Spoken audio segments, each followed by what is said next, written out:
Growing up in a small town outside Albany, New York, Casey Kirkpatrick was a doer. I took advantage of every opportunity that was offered. I did every extracurricular in the school. So I did sports, music, band, chorus, school plays. He was also really drawn to helping out and being of service. I was active in scouting and eventually got my Eagle Scout. I was an altar server at my church, and I was a paper boy. Casey dreamed of becoming an aerospace engineer at NASA, but as he got older, he realized getting there would take money he just didn't have. I really had maybe enough saved up to buy a laptop, but I didn't have much in my college fund. So he did what other innovative kids have done. He turned to the military to fund his education. But after struggling to master advanced mathematics at the Naval Academy in Annapolis, he let go of his NASA dreams and pivoted into a career in the Navy. I served as the officer of the deck on a destroyer in the Persian Gulf during the global war on terror. My roles in the Navy included damage control, which was ranging from firefighting and flooding to nuclear, chemical, biological responses. I served as the anti-submarine warfare officer on the ship for a time, and then the force protection officer, which was an anti-terrorism role. The Navy taught him how to shoulder responsibility under stressful conditions.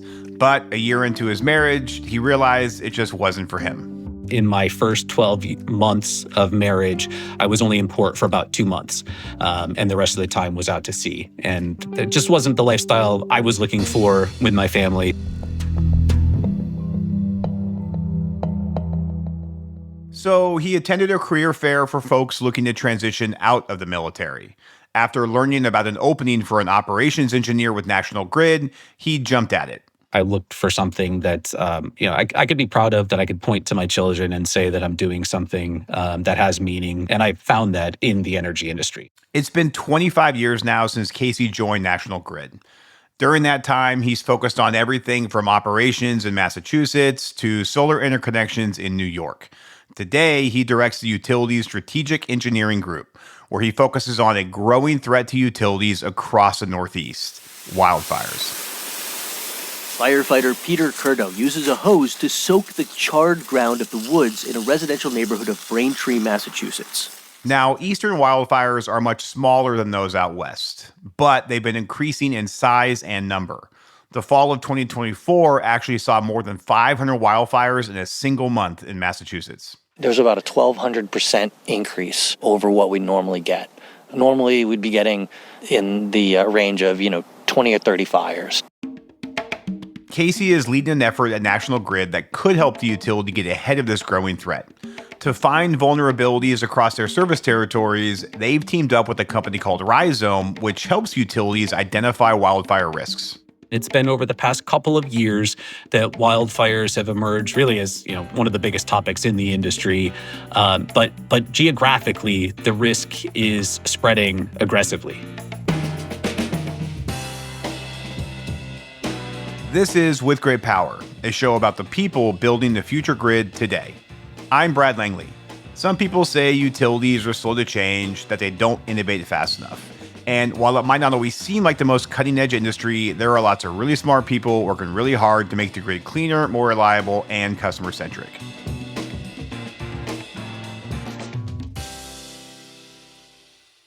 Today, my guest is Casey Kirkpatrick, Director of Group Strategic Engineering at National Grid. We talk about what the utility is learning from its work with Rhizome, how this project fits into its overall risk and resilience planning, and how the threat of wildfires is different in National Grid's UK service territory. But first, I wanted to know what Casey has learned about wildfires from colleagues in other regions. One thing I love about the utility space is, you guys aren't competing for customers in regulated environments, so it becomes very much a knowledge sharing kind of experience. We can learn from each other. And I'm sure you discuss wildfire risks with counterparts at utilities in other parts of the country. What are some of your key learnings from those conversations? Yeah, so I'm really grateful to the other utilities who have been very transparent about sharing their lessons learned and being really vulnerable about what has worked and what hasn't worked. PG&E in particular and all the California utilities do an annual conference where they invite other utilities to learn from them. Two examples of things that we've learned are it's important having situational awareness at a level that allows you to make effective decisions. So the granularity of the situational awareness is really important. And similarly, having an understanding of where on your system you're most vulnerable to wildfire risk allows you to make really targeted tactical decisions. And as you mentioned, wildfire risk is growing across the US, including the Northeast. What do your models show? So I would say that we're still learning. Right now, the early returns are that the risk level probably will remain about the same, but it goes into the extreme days where we're really concerned, where we may not see rain for 4 to 6 weeks, and all of a sudden there's a threat. Even in years where there's high precipitation, if it's concentrated in pockets and then there's pockets of drought, the conditions that are conducive to wildfire can change in a very short period of time. So let's talk about Rhizome and that partnership. Walk me through how that came about. So we identified wildfire as an area where we wanted to make sure that we were doing our due diligence. And part of that included doing an asset risk assessment that looked at a few things in particular. So there's a lot of vendors that offer wildfire asset risk assessments. And what we wanted was a geospatial look at our assets, a granular span level assessment of risk, and something that incorporated future climate projections. So Rhizome's grid firm offering included all the items we wanted in this asset risk assessment. And why is the geospatial piece so important to you all? It allows us to be more targeted. And some of that plays into the affordability question. We can't rebuild our system every 10 years. We have aging infrastructure, we have competing demands, asset replacement, new customer load. We need to make smart investment decisions. And to do that, we need to understand where we're highest risk so that we can target our mitigations in a way that's affordable for our customers. And maybe going a little bit deeper, in terms of data and technology, what is Rhizome bringing to the table, and what did National Grid bring to the table as part of this partnership?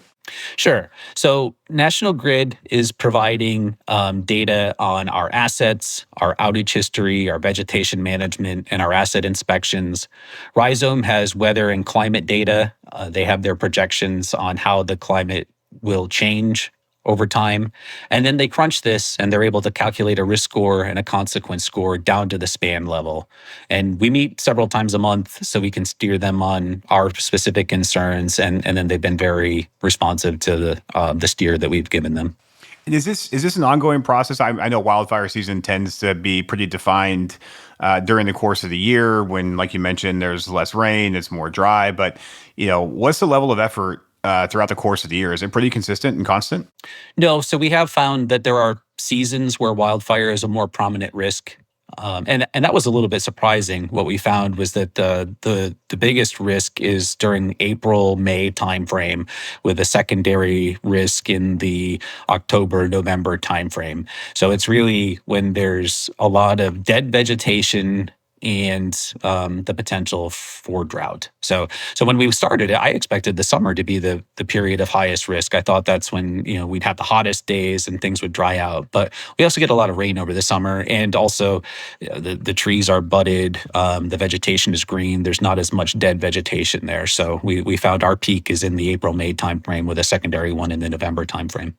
And how does this work fit into your larger climate-driven risk management planning in terms of threats other than wildfires? Yeah, we're juggling a lot of needs ranging from aging infrastructure to electrification of more parts of our daily life, like transportation, heat, and communications, all under the umbrella of affordability. Ideally, when we roll a truck, we're able to look at the immediate need, but also have an idea of potential future needs, such as climate resilience, so that we can address current and future needs all at once. In the Northeast, we view wildfire as a lower risk than some of the more prominent risks like wind, icing, flooding, and heat waves. But low risk does not equal no risk. So we have an opportunity to learn from the utilities that have been through these events, and we can be proactive in taking those lessons learned that other utilities have experienced, and we can apply them to our plans. So one thing I've learned is that we do have wildfires in our territory already, but most times they're very contained, so you don't really hear about them. The concern is that as we experience more severe weather conditions that lead to wildfire propagation, the hot, dry, windy days will grow, and we want to be prepared for that.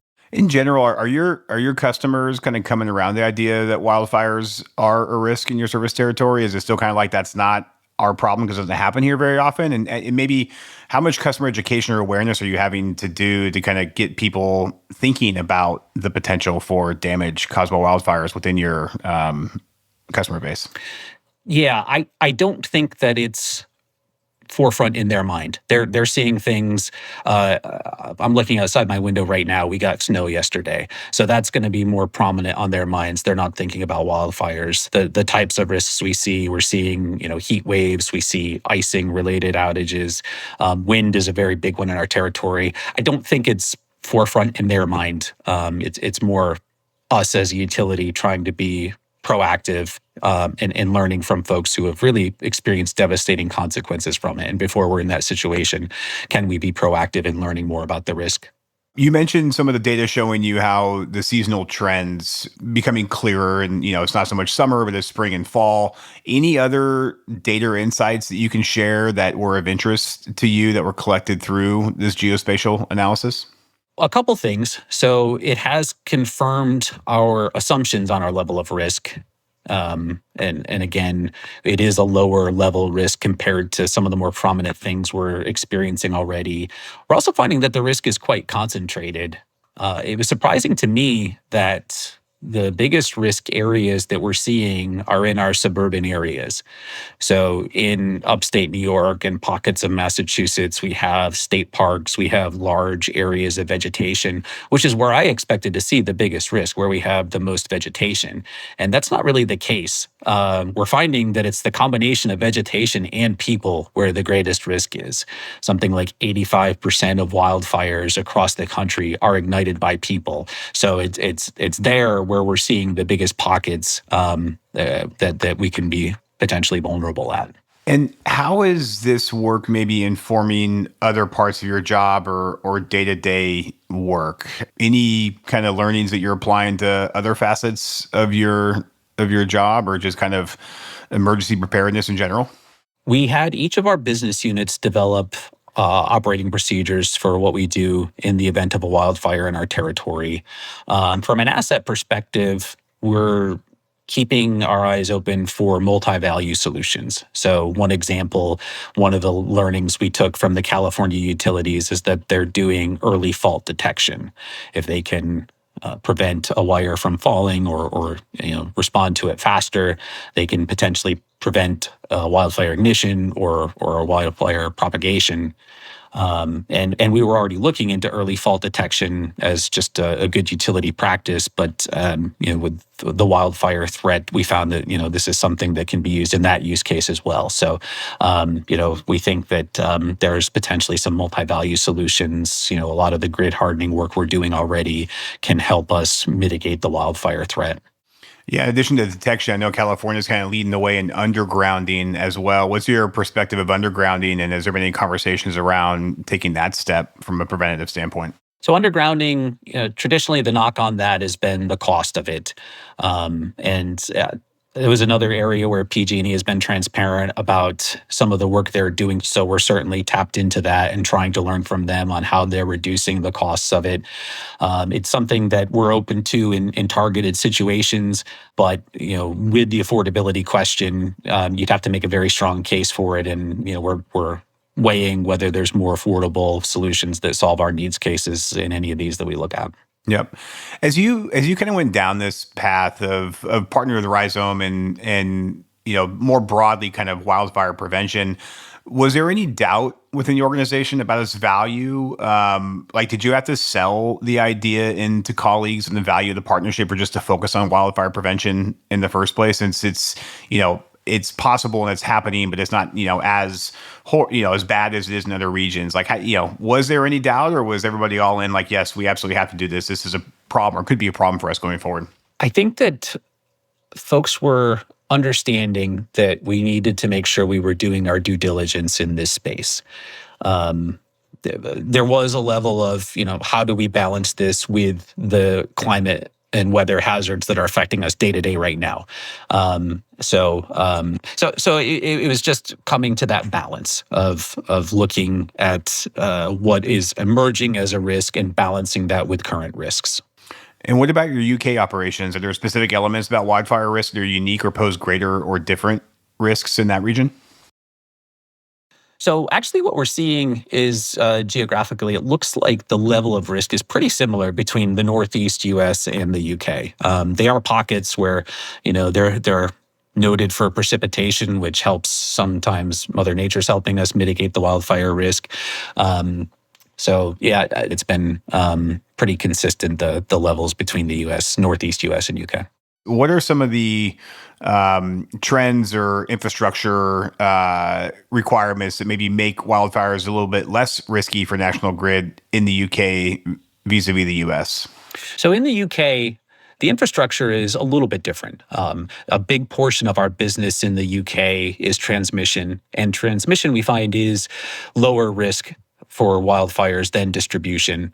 Again, not no risk, but it is lower risk on the transmission system. And then we do have a distribution business in the UK as well, but a fair portion of that is underground compared to our US business, which is predominantly overhead at the distribution level. So from an asset perspective, we think that there's potentially a bit lower risk in the UK compared to the assets that we have in the US.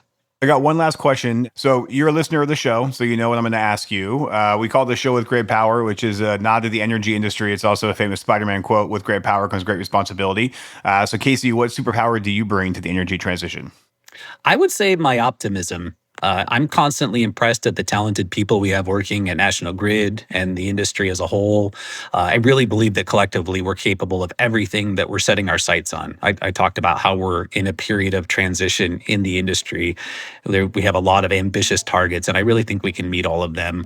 We have really ambitious goals, and I think it's just going to take time and elbow grease to get to where we want to be and really where we need to be as an industry. Great. Well, Casey, thank you so much for the time. I really enjoyed talking to you. Yeah, thanks, Brad. This was really exciting. I appreciate the time you've given me as well. Casey Kirkpatrick is the Director of Group Strategic Engineering at National Grid. With Great Power is produced by GridX in partnership with Latitude Studios. Delivering on our clean energy future is complex. GridX exists to simplify the journey. GridX is the enterprise rate platform that modern utilities rely on to usher in our clean energy future. We design and implement emerging rate structures, and we increase consumer investment in clean energy, all while managing the complex billing needs of a distributed grid. Mary Catherine O'Connor produced the show. Ann Bailey is our senior editor. Stephen Lacey is our executive editor. Sean Marquand composed the original theme song and mixed the show. The GridX production team includes Jenny Barber, Samantha McCabe, and me, Brad Langley. If this show is providing value for you, and we really hope it is, we'd love it if you can help spread the word. You can rate your reviews to Apple and Spotify, or you can share a link with a friend, colleague, or the energy nerd in your life. As always, thanks so much for listening. I'm Brad Langley.